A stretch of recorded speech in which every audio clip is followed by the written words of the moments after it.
Eu estou dizendo que a corte é um patrimônio da Igreja de Cristo Dawkins, não é? Não foi fácil implantar a corte. Essa semana o Ângelo estava me falando que alguém pegou ele assim pelo colarinho e falou: como que vocês conseguiram isso? Nossa igreja tentou, várias igrejas tentaram, como que vocês conseguiram isso? Quase que bate nele. Ele, calma. Foi um esforço conjunto de muitos pastores, de muitos líderes, de muitos ministros e principalmente dos jovens que estavam emergindo e que disseram: eu quero esse relacionamento, eu quero isso para a minha vida, porque, como foi dito aqui já, casamento é um negócio para adultos, né? Deus sabia que ia casar Adão e Eva, então já os fez adultos, não é? E já celebrou o casamento, e foi lindo demais. E é isso que nós estamos vivendo aqui. A Sônia me falou ontem, foi antes de ontem, e é verdade, hoje nós temos exceções, né? Pessoas que não casaram na corte, ou que não casarão, ou que não entram na corte. É o contrário. Nós começamos 1, 2, 3, mas hoje aqueles que não entram na corte é uma exceção, não é? Nós continuamos amando as pessoas, mas tal como o divórcio, por exemplo, eu lembro que alguém aqui na igreja divorciou e eu procurei ela e disse: olha, eu vou continuar te amando, mas vou continuar falando contra o divórcio, porque Deus odeia o divórcio. Então, mesmo os jovens que não entram na corte, eu vou continuar amando, mas eu vou continuar falando do padrão de Deus para os relacionamentos, que é a corte. Amém? Você entendeu isso? Então aplauda ao Senhor. Aleluia. Teve dias que nós tivemos assim, brigas, né? Por exemplo, eu tive brigas com pelo menos duas mães que vieram me pegar aqui pelo colarinho. Que negócio é esse? Mães de filhas. Você está arrumando mulher, você está arrumando homem para minha filha, né? E querendo brigar comigo porque não entendia a corte. É interessante que essa semana nós tivemos uma mãe, nessa semana, fresquinho, uma mãe que fez isso, não é? Mais especificamente uma avó, que veio furiosa, porque não entende a corte, né? Porque se entendesse, né, e não tem obrigação de entender mesmo, porque não conhece ao Senhor, apesar de que as brigas que tiveram comigo no passado, lá 12 anos, 10 anos atrás, de gente crente, né, mães da igreja, que não entendiam a corte, mas hoje elas próprias podem testemunhar, glorificar a Deus, como esse princípio tem feito bem a elas, a famílias delas, e o nome do Senhor está sendo glorificado. Amém? Pois bem, eu queria, antes de começar também, louvar a Deus por sua vida. Tem muitas pessoas que não tiveram a oportunidade de estar aqui testemunhando o que Deus fez nas suas vidas, na corte, no casamento. Tivemos 2 vídeos ou 3, né? Então é muito pouco diante de tantas pessoas. E eu queria até estimular que esses vídeos fossem feitos para a gente estar passando na igreja.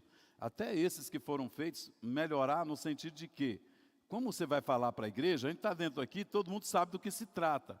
Mas como a gente vai falar para a igreja, botar aqui nos domingos, em todos os nossos campos, a verdade é essa. Então, fazer uma consultoria aí, Tantes, cadê o Tantes? E fazer bem organizado mesmo, com as informações, o que é a corte em si, rapidamente ali, para que a gente divulgue isso. Satanás, quando ele consegue destruir um casamento, destruir um jovem, a publicidade é muito grande. E às vezes a gente não explora essa publicidade que a gente tem, extraordinária, uma publicidade, um princípio extraordinário, a gente acaba deixando de publicitar. E eu diria que é muito importante a DOC fazer esses projetos, e a gente vai conhecendo os casais que realmente têm coragem de vir aqui testemunhar, glorificar a Deus, porque tiveram coragem de levar a corte até os últimos níveis de glória a Deus. Amém? Então vamos fazer isso, e a gente, todo culto aí, a gente passa, a exemplo do que a gente fez com as casas de paz, a gente possa fazer também com o RA, tá bom? o livro do pastor Iago Martins, eu recomendo que todos vocês leiam, comprem o livro, o Fogo no Parquinho. Eu fiquei tentando o que significa esse nome, por que fogo no parquinho. Fiquei pensando talvez aquele texto de Provérbios que diz: tomará alguém fogo no seio sem se queimar? Será que ele está pensando sobre isso? Mas Sônia disse que não. Na palestra lá parece que ele explica, né, que essa é uma expressão dos internautas aí, quando as coisas não vão bem, não dão certo. Pegou fogo no parquinho, né? E ele, no último capítulo, ele vai falar sobre o tema não misture a família de Deus. Eu vou aproveitar para pegar o texto, eu fiz uma mensagem expositiva aqui, pensando no texto que normalmente se coloca para falar sobre esse tema, quando os jovens, quando os irmãos se casam com pessoas que não são crentes. Nós estamos, ou se interessam por isso, né? Nós estamos ouvindo aqui desde sexta-feira, palavra poderosa demais, na sexta-feira aqui, eu vim ouvir, e fiquei impactado demais. No sábado, né, a Paulinha, eu quero ouvir, que eu não pude estar aqui. O pastor Hélio ontem, ouvi toda a mensagem, muito poderosa. É diferente, né, de você ler, é muito diferente. Diferente no bom sentido, né, melhor, quando você, é bom ler, porque você tem apontamento, sei o quê, mas quando você ouve, algumas coisas criam dimensões bem maiores, e eu fui muito abençoado. E hoje eu queria ler pregar aqui sobre esse tema, então, não misture a família de Deus. Com uma pergunta em mente: o casamento do crente com não crente, pode? O que vocês acham? Algumas pessoas, inclusive amigas minhas, amiga minha, especialmente, um menino de Deus, ele namorou com uma moça que não era crente, e ela se tornou uma crente devota, abençoada mesmo. Hoje eles são pastores, mas o próprio pastor Iago Martins fala da perspectiva de Deus sobre isso, né? Que é mínimo. Inclusive, a Bíblia vai dizer que Paulo, falando aos Coríntios, acho que no 1 Coríntios capítulo 7, diz que quando o cara está casado com uma mulher que não é crente, ou vice-versa, ele tem que permanecer. Veio para a igreja casado com uma pessoa, converteu, a outra não converteu, ele tem que permanecer. Mas uma coisa interessante que Paulo diz, olha, ele faz uma pergunta: quem garante que seu marido vai se converter? Ou a sua esposa vai se converter? Então, o próprio Paulo, a Bíblia, coloca isso como uma indefinição. É um perigo, é um tiro no escuro que a pessoa está dando se ela se apaixona e quer se envolver com alguém que não é crente. Não é? Na cultura bíblica, vocês vão ver aqui que isso não deveria ser praticado, e a ressalva, o motivo de Deus é sempre o seguinte: o incrédulo vai levar você para lá e não você trazê-lo para cá. Todo o escopo bíblico, toda a dinâmica bíblica vai ser o contrário.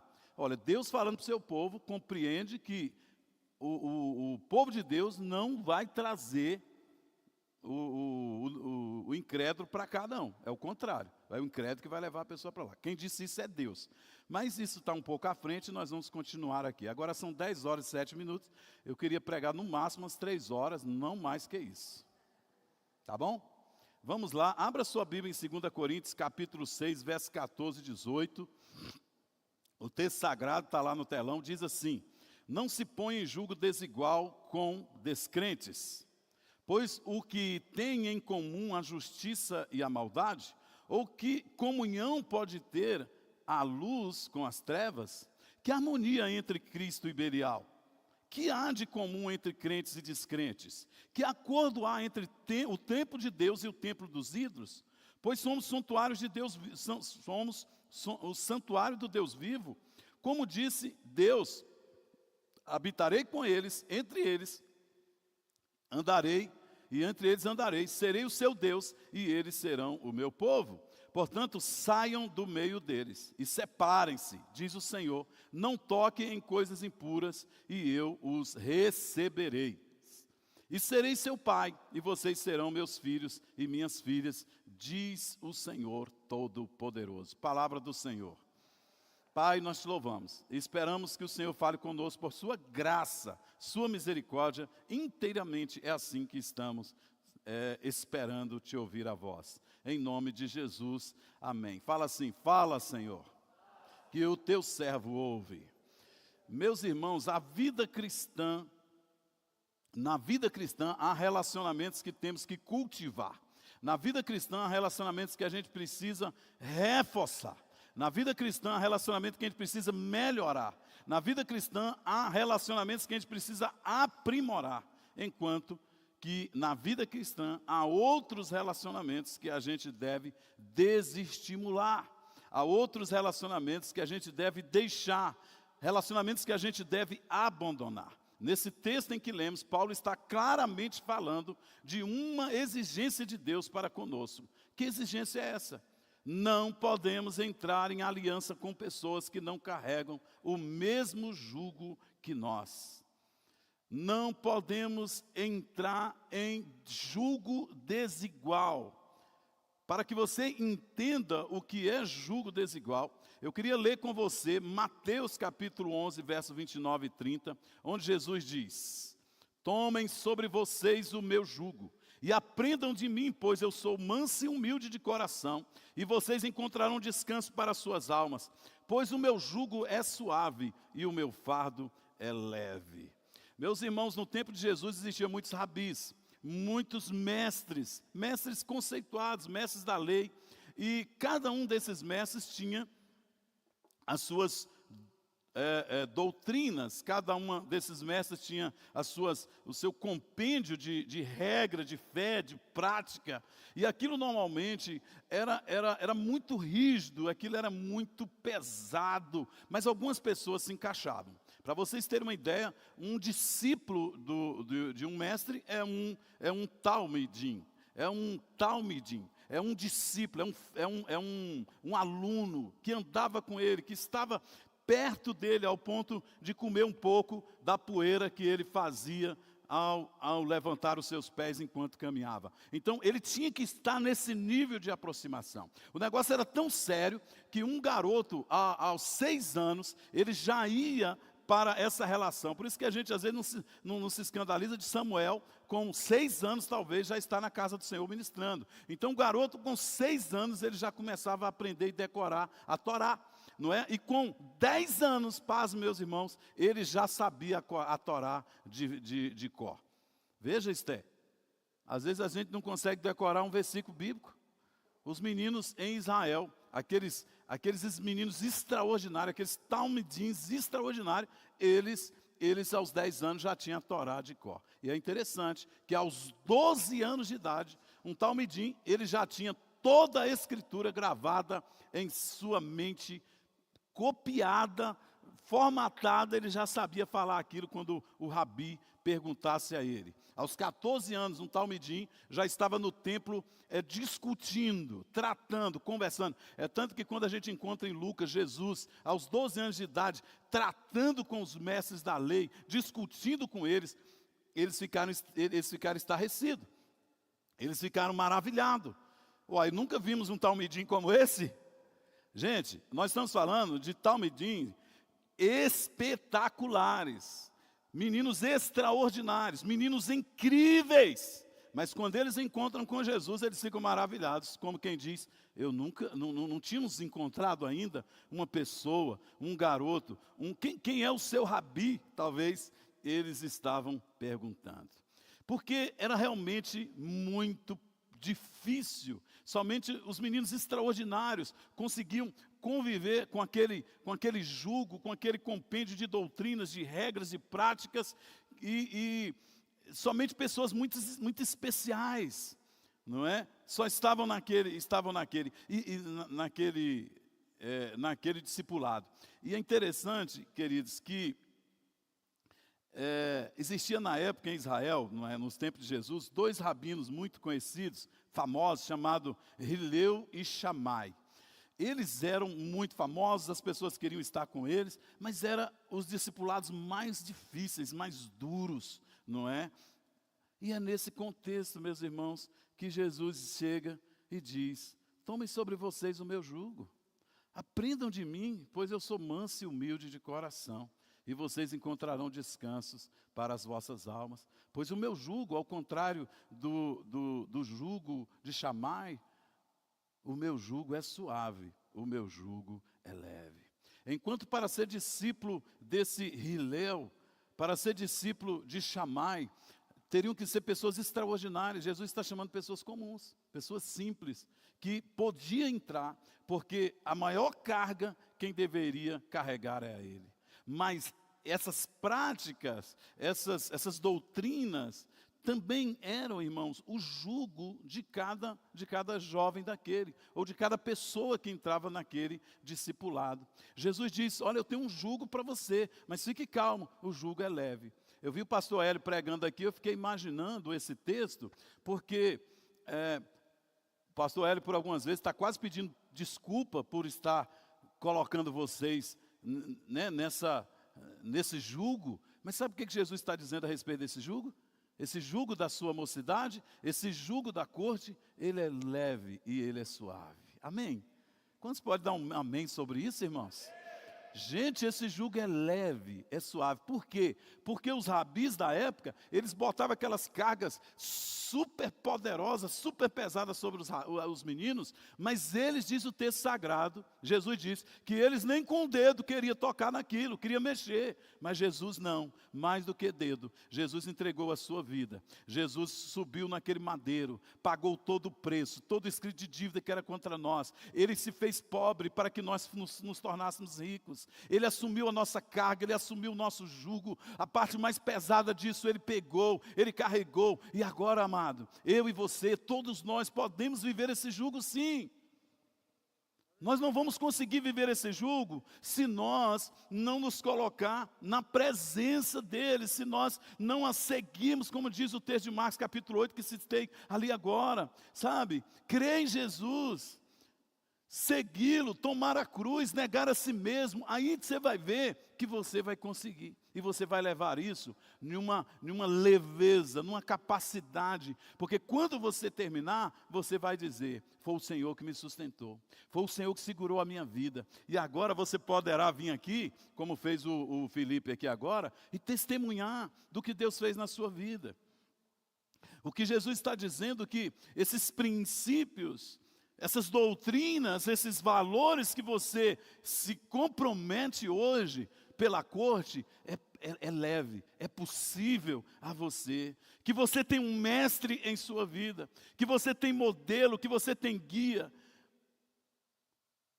Mas uma coisa tem que ficar clara: você tem que andar nos princípios dele, que são leves e suaves, mas eles são pontuais.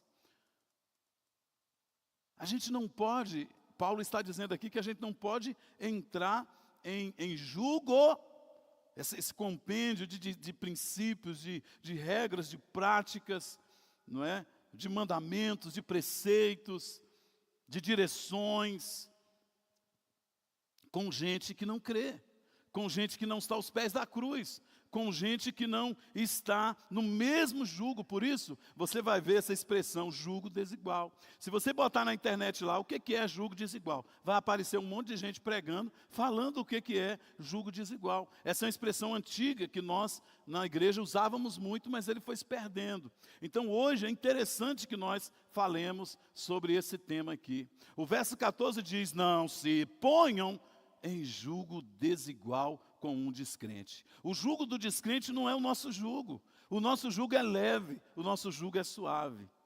Eu estou aconselhando às vezes jovens, pessoas que estão vivendo problemas de depressão, estão amargurados, estão aprisionados em pecados, eles estão agredindo a sua alma, eles estão violentando a sua alma, porque elas vivem um jugo que não é o jugo de Jesus, que é leve. Elas vivem o jugo do pecado. Eles vivem a escravidão do pecado. O mandamento para o crente não se casar com descrente, irmãos, está em toda a Bíblia. desde a época dos patriarcas, passando pela monarquia de Israel até o Novo Testamento. Em Gênesis, no capítulo 6, isso para não falar de Gênesis capítulo 2 e 3, na criação. Mas vamos pensar em Gênesis capítulo 6, quando Deus traz o dilúvio.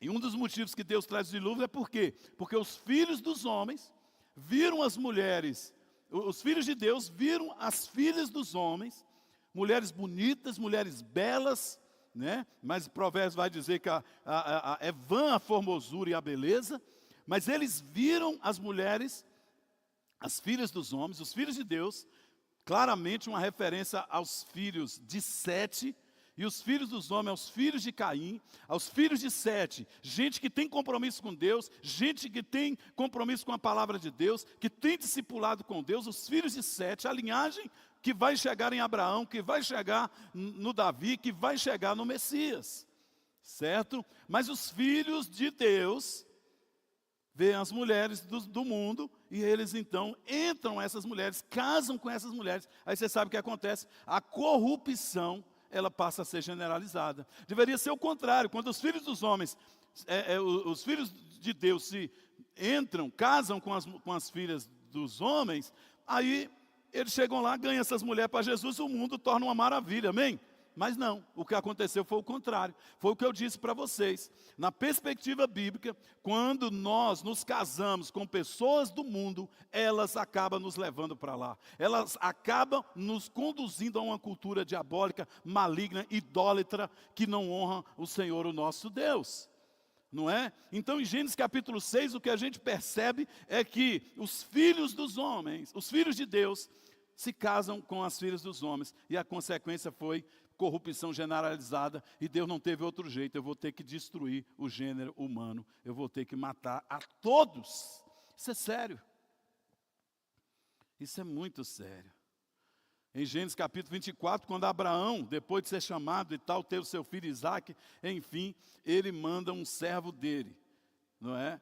E até a seus parentes, a sua família, para encontrar uma esposa para Isaque, porque ele não queria que Isaque casasse com aquelas descrentes cananeias que só sabiam pecar, só sabiam ser idólatras e serem pervertidas e serem imorais, não é? Mais tarde, quando o próprio Isaque está com seus filhos agora, eles estão vivendo dilemas, porque um dos filhos está envolvido com as mulheres da terra, as mulheres descrentes, as mulheres que não conhecem a palavra de Deus, as coisas de Deus, a tradição oral com quem eles estavam envolvidos, os valores da casa de Deus, não é? A própria Rebeca, ela faz um lamento na Bíblia, irmãos, que é assim muito forte. Ela diz, olha, eu prefiro morrer do que ver o meu filho se casando com essas mulheres nojentas, essas mulheres hititas, essas adoradoras de Baal. Isso é incrível. Essa consciência que essa mulher tem. Gênesis capítulo 29, 1 e 2, vocês vão ver que vocês vão ver o Isaque orientando o seu filho Jacó, dizendo, ó, vá para Padã Arã, busque entre os meus parentes ali uma mulher para se casar. E por favor, pelo amor de Deus, não se case com essas cananeias. Não se case com essas mundanas. Quando Esaú viu que isso agradava o pai, a Bíblia diz que ele foi entre os filhos de Ismael e se casou com uma mulher, mas ele já tinha se casado com duas mundanas. Ele já tinha trazido maldição para dentro da sua casa, porque é isso que a gente faz. Mais tarde, em Deuteronômio, quando Deus estabelece os filhos de Israel, está prestes a colocar os filhos de Israel, na terra prometida, né? Está organizando todas as coisas. Deus estabelece que nenhum dos filhos de Israel poderia se casar com pessoas de outros povos. Você pode imaginar, a questão aí é racial. Deus não queria misturar a raça. Mas sempre que Deus faz referência a isso, Ele fala sobre o temor a Deus.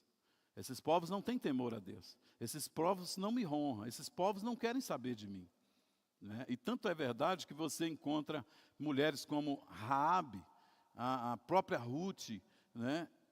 De raças diferentes, mas entrando em Israel, se casando e desenvolvendo família, ao ponto da própria Raabe e Ruth serem da ascendência do Messias. Então, a questão aqui não é raça, a questão aqui é temor de Deus. E lá em Deuteronômio 7, de 1 a 3, o livro diz: não se casem com pessoas de lá, não deem suas filhas aos filhos delas, nem tomem as filhas delas como seus filhos, pois elas desviarão os seus filhos de seguir-me para servir outros deuses. E por causa disso, a ira do Eterno, a ira do Senhor se acenderá contra vocês e rapidamente os destruirá. Você vê que coisa séria, irmãos?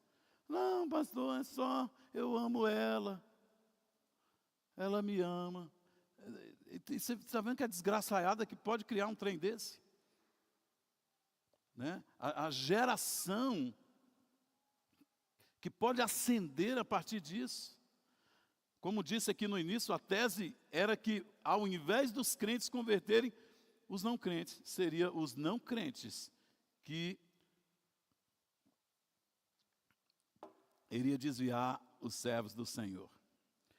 Eu estou olhando aqui, irmãos, eu estou me sentindo inadequado, alguma coisa errada, agora que eu descobri, o púlpito está virado, né? Na verdade, um crente que se permite envolver com alguém que não comunga da sua fé, da verdade que ele conhece, ele está muito fraco espiritualmente, quase desviado. É na maioria esmagadora dos casos, essas pessoas se desviam dos caminhos do Senhor e trazem maldições para as suas próprias vidas. A gente tem alguns exemplos na vida, mas o mais contundente, sem dúvida nenhuma, é o caso de Salomão. A Bíblia diz que ele se desviou dos caminhos do Senhor. Salomão era um homem que ouvia Deus, irmãos. Um homem que teve experiência extraordinária com Deus. Deus falou com ele quando ele ainda era muito jovem. Ele viu a glória de Deus se manifestar. Enfim, era um homem de Deus, um homem íntimo. Mas a Bíblia diz que ele se envolveu com mulheres estrangeiras, mulheres não por ser estrangeira em si, mas mulher que não conhecia a Deus. E estas mulheres corromperam o seu coração. E o Salomão se tornou um homem idólatra. 1 Reis 11, 1 e 2 diz: o rei Salomão amou muitas mulheres estrangeiras, além da filha do faraó. Eram mulheres moabitas, amonitas, adomitas, sidônias, eititas. Elas eram das nações a respeito das quais o Senhor tinha dito aos israelitas: vocês não poderão tomar mulheres dentre essas nações, porque elas os farão desviar-se para seguir os seus deuses. No entanto, Salomão se apegou-se amorosamente a ela. E o resultado foi que Salomão desviou. E eu digo para você, se Salomão desviou, ai de nós, meus irmãos, ai de nós. Por toda a Bíblia, como eu disse, Deus proíbe que o seu povo se case com pessoas que não são crentes, pessoas que não conhecem o Senhor. Inclusive no Novo Testamento. E você fala, isso é uma coisa de Velho Testamento? Não, não é não. Veja o que Paulo diz em 1 Coríntios 7, 39. A mulher está ligada ao seu marido enquanto ele vive, mas se o seu marido morrer, ela está livre para se casar com quem quiser. Ei, você pode casar com quem quiser, amém? Quando pode dar um aleluia? Não, dá um aleluia de verdade, irmão. Eu, porque poderia me casar com quem eu quisesse, eu escolhia melhor. Você pode aplaudir Jesus? Amém. O texto sagrado está dizendo que você pode escolher, você pode casar com quem você quiser. Amém. Fabiana pode casar com Marcelo. Vitor pode casar com Micaela. Olha, que sorte desse pessoal. Não é? Gente, mas no Senhor. Amém? Desde que ele pertença ao Senhor. Eu costumo dizer que é de certa forma aliviador, é fácil discipular casais com problemas quando eles são crentes. Casais crentes. Obrigado, pastor. Que coisa boa, hein? Olha só.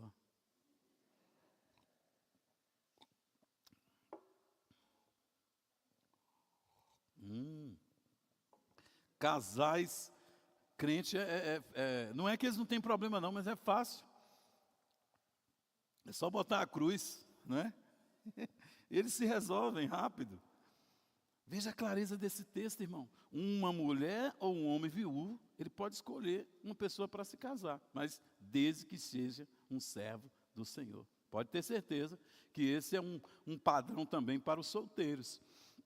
Olha o que Paulo diz em 1 Coríntios 9:5. Diz assim: não temos nós o direito de levar conosco uma esposa crente, como fazem os outros apóstolos, os irmãos do Senhor e Pedro. O que Paulo está dizendo aqui? O contexto é o seguinte: os apóstolos saíam para viajar, para trabalhar, para fazer a obra de Deus, e eles levavam suas esposas. Mas parece que Paulo e Barnabé não faziam isso, até porque está claro que Paulo era um homem solteiro. Mas Paulo está dizendo: eu sou solteiro, ele talvez vivesse o celibato por convicção, não é? Mas ele está dizendo: eu tenho o direito de escolher uma esposa também. Olha que coisa boa, todos temos direito de escolher uma esposa, escolher um marido, amém? Mas, o que Paulo diz? Tem que ser crente, tem que ser crente.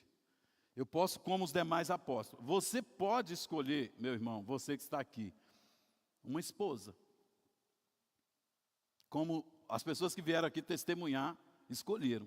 Mas ela tem que ser crente, ela tem que ser crente. Amém?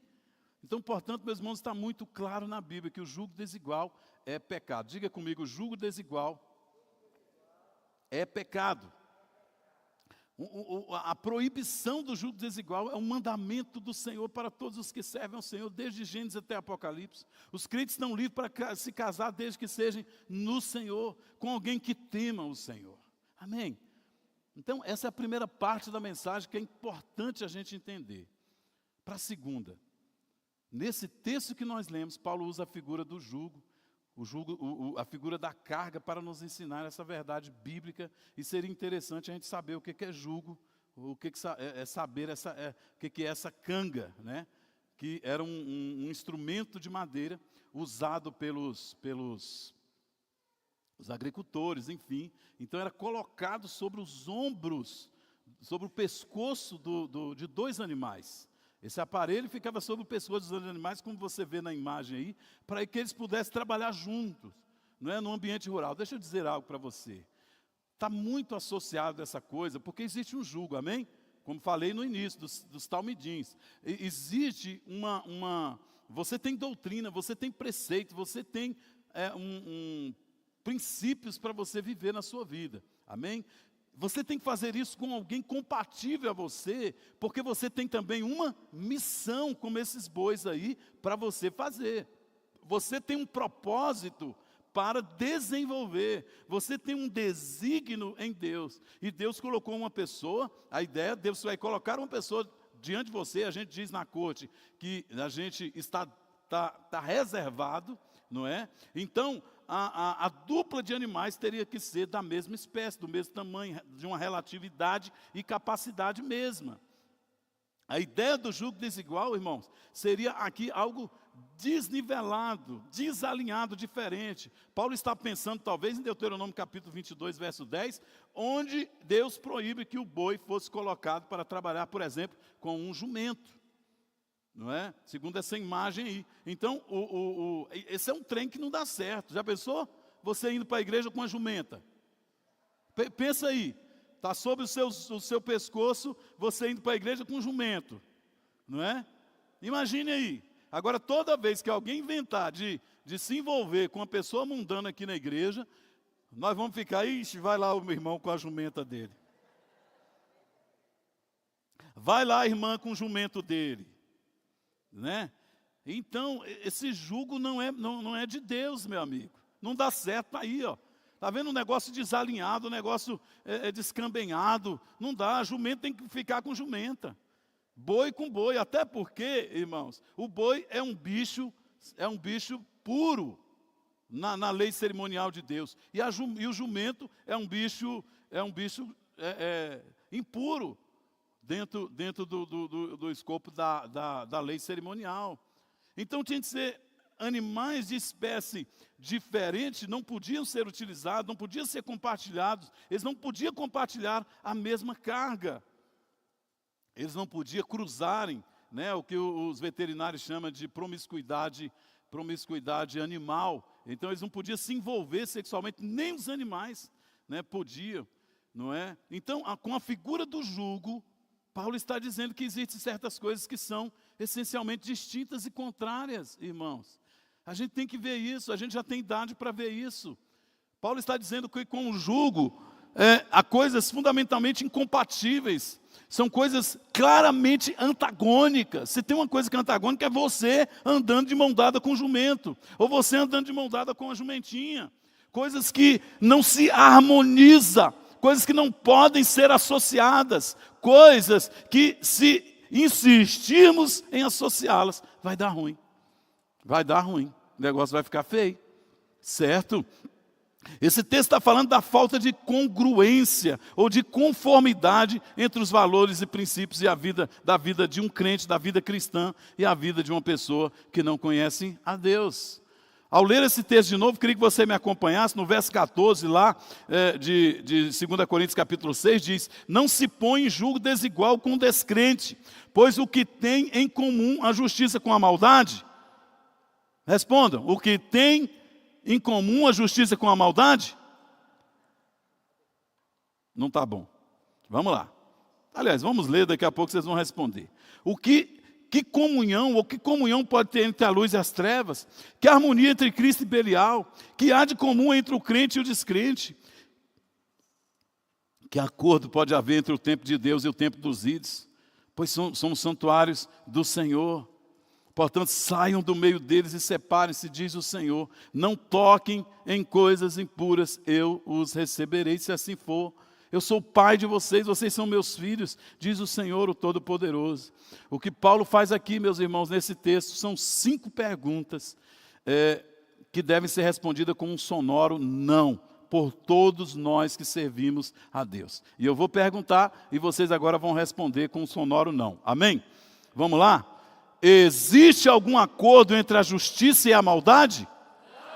Vou perguntar de novo. Existe algum acordo entre a justiça e a maldade? Pode existir comunhão entre a luz e as trevas? Luz e trevas podem coexistirem juntas? Jesus pode viver de mãos dadas com o diabo passeando? Existe alguma coisa em comum entre crentes e descrentes? Os ídolos podem habitar harmoniosamente no templo e no altar de Deus? Aplauda ao Senhor, foi vocês que disseram. E na verdade, é isso que Paulo está fazendo. Ele está reforçando esse pensamento da incongruência, da impossibilidade absoluta de entrarmos em aliança com incrédulos. Paulo então vai falando aqui com essas perguntas de esferas, irmãos, que não se compatibilizam. E são 7 esferas e eu gostaria de mencioná-las para vocês. Eu acho que eu ainda tenho tempo. Primeira esfera. Você não pode se associar, você não pode se aliançar, você não pode se casar com o incrédulo. Primeiro, porque você vive numa esfera de moral diferente. O texto diz, pois, o que tem em comum a justiça com a maldade. Essa é uma esfera de comportamento. Essa é uma esfera de valores. O incrédulo vive em padrão moral, irmão, que são de permissividade, de relativismo, onde não se tem absolutos. Então, você não pode entrar nisso, porque você vive numa outra dimensão. Você vive numa outra esfera. Mas os valores dos crentes lá são os valores lá do alto, onde o Pai das luzes habita, diz o texto. Você tem a mente de Cristo, você conhece a palavra de Deus. O seu comportamento é moldado pela palavra, a sua regra de conduta e fé é a Bíblia. Como nós casaríamos com alguém com valores e comportamentos tão diferentes? É isso que Paulo está dizendo. Não há congruência nisso, não há conformidade nisso. Não há alinhamento, não pode haver alinhamento. Em segundo lugar, por que não podemos nos associar, nos aliançar, nos casar com incrédulos? Porque você vive numa esfera espiritual diferente. O texto diz, ou que comunhão pode ter a luz com as trevas? Luz e trevas não podem coexistirem. Aonde a luz chega, as trevas têm que sair. Antes da conversão bíblica, o indivíduo que não conhece a Deus lá, ele é filho das trevas, diz o Senhor. Ele tem outro pai. Ele tem por pai o diabo, diz o texto sagrado. A Bíblia diz que a luz de Jesus brilhou nas trevas, mas os homens amaram mais as trevas do que a luz. Então, a luz de Cristo deu seu recado Mas João capítulo 1 vai dizer que as pessoas amaram mais as trevas do diabo do que a luz de Cristo. Eles rejeitaram a luz, diz o texto sagrado, porque eles não queriam que as suas obras fossem manifestas. A corte, irmão, é um estilo de vida que traz os nossos relacionamentos para a luz. Porque o pai está envolvido, a mãe está envolvida, os irmãos estão envolvidos, a igreja, o líder está envolvido, os líderes, a comunidade está envolvida. Nós temos uma comunidade de amor. A Bíblia diz que Jesus nos transportou das trevas para a sua maravilhosa luz. Que Deus nos tirou das trevas e nos conduziu para a luz do Filho do seu amor. Por favor, aplauda Ele. Amém, meus irmãos. Aleluia. O texto sagrado diz que você é sal da terra e que você é luz do mundo. Imagine você namorando, dormindo, compartilhando a vida com alguém que não tem referência bíblica, que não tem referência de luz, alguém que vive nas trevas. A palavra do Senhor, o texto de Salmo 119, 105 diz: lâmpada para os teus pés é a tua palavra, Senhor, e luz para o meu caminho. Como alguém pode casar com alguém que vive em trevas, que não tem essa luz para o seu caminho? Nas trevas não existe verdadeiro amor, mas impera o egoísmo. Como você pode casar com alguém nesse nível? Em terceiro lugar, você não pode se associar, você não pode se casar com incrédulos, porque você vive numa esfera de autoridade diferente. O texto sagrado diz que harmonia há entre Cristo e Belial. Você tem um Senhor, você tem uma autoridade em sua vida.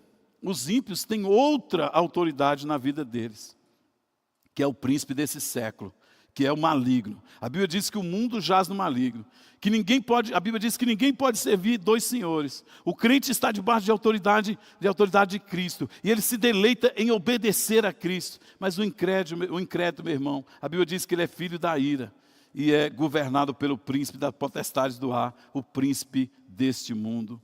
Um crente não pode participar da mesa de Deus e da mesa do Altíssimo, do maligno. Ele não pode participar da mesa do governo de Deus, governo do alto, e do governo de outro Deus, o Deus desse século. Não é possível. Imagina você, fiel a Deus, você querendo ser dizimista fiel, você querendo entregar a sua oferta, mas as trevas na sua vida dizem: não. Imagine você com uma luta dessa, irmão. Você querendo vir para a igreja, servir, adorar, porque o culto, o domingo é o dia do Senhor, e pessoas o cônjuge está querendo ir para o shopping. O cônjuge vai inventar coisas diversas para estar em outros lugares que não tem nada a ver, e que não é necessariamente proibido, sob a perspectiva social.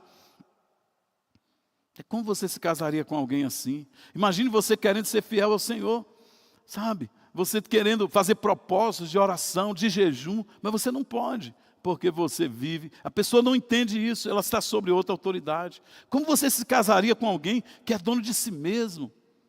Alguém que não tem referencial de Bíblia, de cruz, e as suas escolhas são sempre baseadas nelas mesmas e guiadas pela palavra e pelo relativismo desse mundo que aí está. Meus irmãos, nós temos um governo em nossas vidas, amém? Nós temos um príncipe em nossa vida, nós temos um rei em nossas vidas.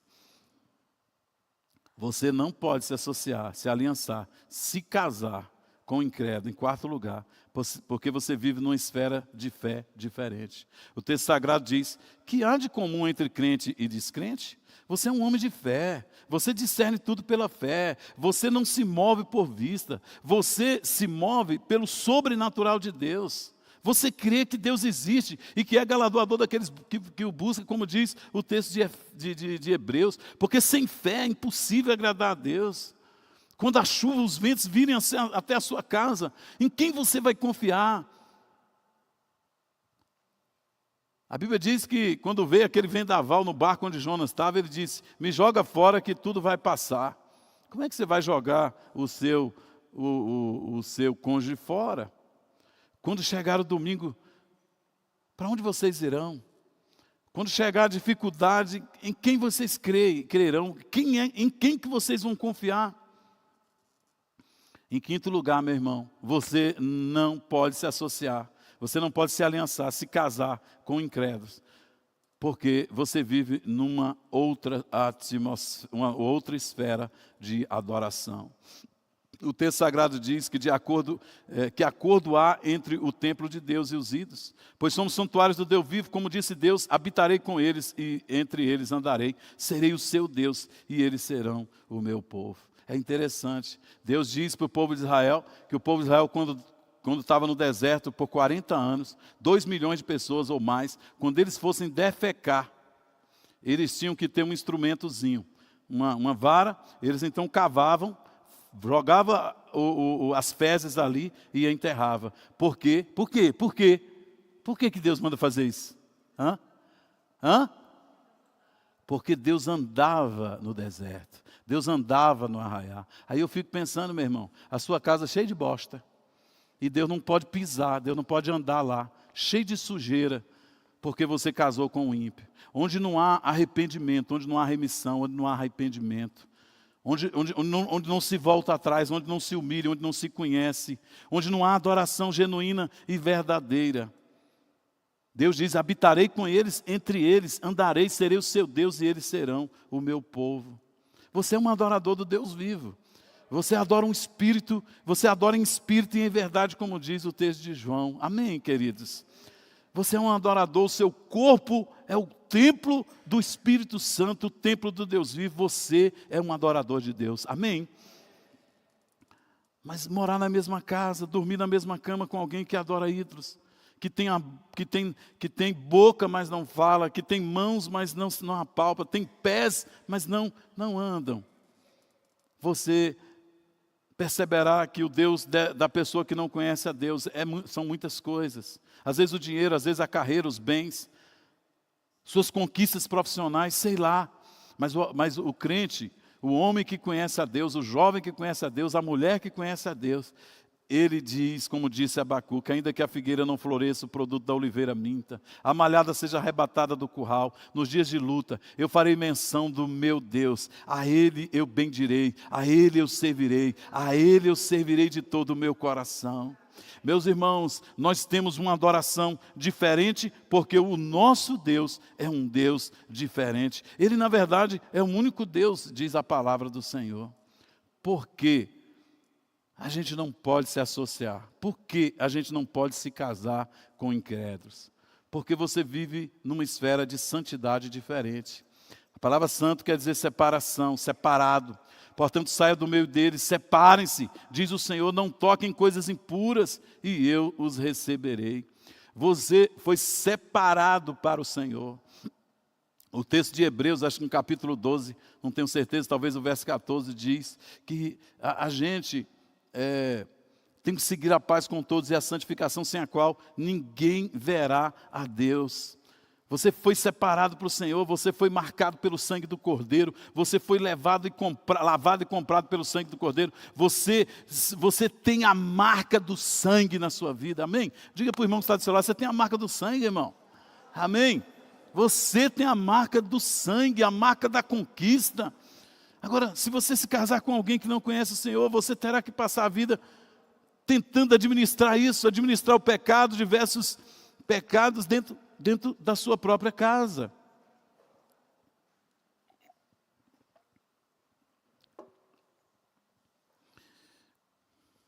E o que é pior, nós não podemos reclamar daquilo que nós toleramos. Mas se você tolera, se você se casa com alguém que não conhece o Senhor, você não pode se associar, se aliançar, se casar com incrédulos. Em sétimo lugar, porque você vive numa esfera familiar diferente. Olha lá, ó. Serei o seu pai, diz o texto, e vocês serão os meus filhos e as minhas filhas, diz o Todo-Poderoso. Incrédulos não podem ser chamados de filhos de Deus, porque não foram capazes de crer no Filho do Deus vivo, não foram capazes de se arrepender. A Bíblia chama os incrédulos de filhos do diabo, filhos da ira. Você tem por pai o diabo e vocês querem fazer a sua vontade, vocês querem agradá-lo. Mas nós, meus irmãos, somos filhos de Deus, você é filho de Deus. Você recebeu Jesus, como diz João capítulo 1, verso 12. Todos quanto receberam, deu-lhes o poder de serem feitos filhos de Deus. Você pertence à família do Deus vivo. Você é amado do Pai. Amém? Você tem paternidade, você não é órfão. Você já tem identidade. Você tem paternidade, você tem herança. Eu queria que você ficasse de pé. E sobre esse pensamento, sobre essa perspectiva, meus irmãos, desse mandamento, nós vamos tomar uma decisão como Daniel tomou lá na Babilônia. A palavra do Senhor diz que Daniel, quando ficou sabendo que ia para a Babilônia, olhe para mim aqui, ele tomou uma decisão de não se contaminar com as iguarias do rei da Babilônia. Olhe para mim aqui. Aliás, feche os seus olhos. Olha só que frase importante para nós aqui hoje. Você sabe por que Daniel decidiu anteriormente não se contaminar com as iguarias do mundo, do rei, da Babilônia? Porque Daniel sabia que quando a tentação vier, é muito tarde para fazer escolhas. Então, amigo, menina, rapaz que está aqui hoje, seja blindado.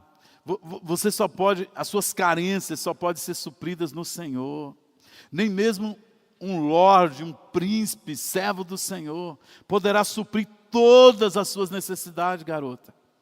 Nem mesmo uma moça santa, perfeita, linda, maravilhosa, poderá suprir todas as suas necessidades.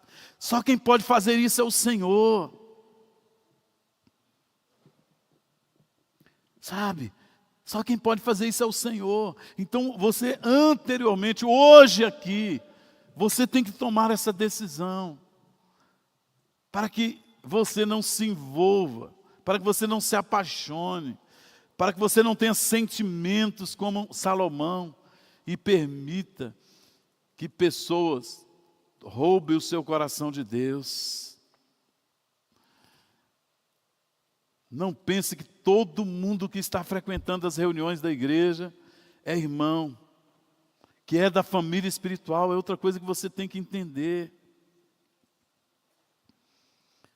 Paulo em 1 Coríntios capítulo 5, verso 11, ele diz: mas agora estou escrevendo que vocês não devem associar-se com qualquer um que, dizendo ser irmão, seja imoral, seja avarento, seja idólatra, seja caluniador, seja alcoólatra, seja ladrão. Com tais pessoas, você nem deve comer, quanto mais casar.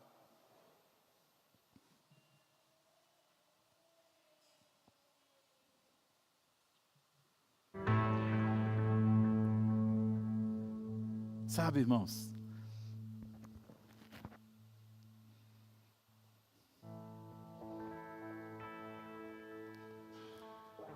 esse aqui talvez seja um dos perigos mais iminentes que os nossos jovens, os nossos adolescentes estão correndo. As pessoas precisam de ser experimentadas. Você sabe, um obreiro para a casa de Deus, ele não pode ser neófito, ele tem que ser experimentado, ele tem que provar que realmente é discípulo de Jesus. Isso tem que ser aplicado também para nós que somos crentes e queremos nos casar no Senhor, como já fomos ministrados aqui.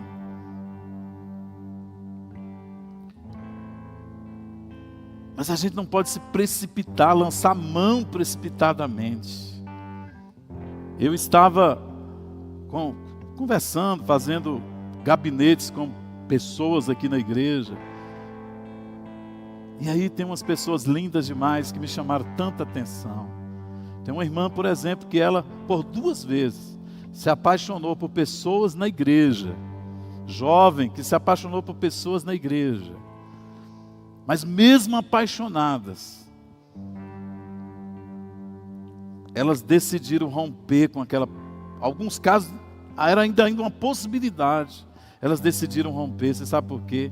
Porque perceberam traços, não viram a marca do sangue na vida dessas pessoas, e elas se distanciaram delas. Ei, você é filha, você é filho, você tem identidade. Deus não vai te deixar enganado. Você vai ver a corrupção, você vai ver a idolatria, você vai ver Deus vai te mostrar. Se você quiser ver, o joio está no meio do trigo, irmãos. Pessoas que não têm fruto, estão no meio da igreja, enganando, passando aqui uma chuva. No futuro eles vão sair de nós, como disse João, porque não são de nós, não eram de nós. E aí você tem que ter vigilância, você tem que ter discernimento, você tem que viver em oração, buscando a Deus, porque você tem o seu jugo, o jugo da mocidade. Se você tiver comunhão com Jesus, você vai conseguir discernir o impostor, você vai conseguir discernir a nota de 30, você vai conseguir discernir que aquilo não é trigo, não tem fruto. Estou me lembrando aqui, isso já aconteceu outras vezes, mas há um caso bem pontual. A Camila, esposa do Pablo, filha do Vilmar e da Tamisa, ela namorava com um rapaz aqui na igreja. E eu incomodado com aquilo, orando por eles, orando por os jovens, porque eu oro. E um dia eu falei, eu não tenho tido muito sucesso nisso, porque quando uma pessoa está apaixonada, ela mergulha. E eu então decidi falar com a Camila, eu acho que um dia de sábado aqui. Eu falei, Camila, se eu tenho alguma autoridade na sua vida, se eu sou digno de alguma credibilidade, acaba com isso. Interessante, isso foi no sábado. No domingo, a Camila cortou aquilo, acabou aquilo pela raiz. A Camila é uma missionária, uma menina de Deus, tem uma filha, tem uma família linda, vocês conhecem, quem conhece sabe. Mas, irmãos, você vê que uma escolha pontual podia ter botado tudo isso a perder. Quantos entendem isso? Estão entendendo isso? Senhor Jesus, nós estamos aqui diante do Senhor. Estamos aqui diante de jovens, Senhor, que está contando, meu Deus, querem contar a sua história com o Senhor do lado delas, do lado deles. Pessoas que querem, Senhor, viver esses padrões, que querem discernimento, meu Deus, para não entrar nesse engodo de Satanás, que não, para não assimilar fraudes. Meu Deus, o nosso assunto aqui hoje é esse: não misture a família de Deus. E que nós, ó Deus, vivamos isso na íntegra, porque isso vai determinar o futuro das nossas vidas.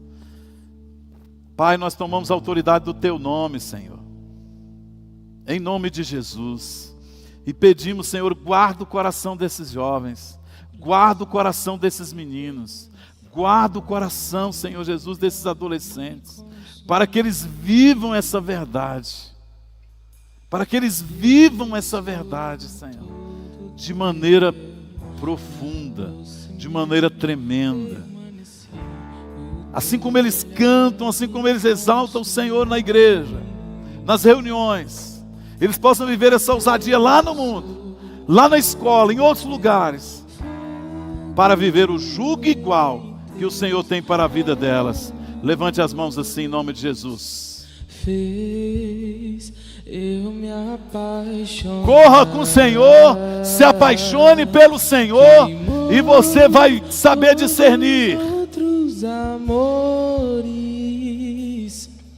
queimou todos os outros amores, o fogo em teus olhos.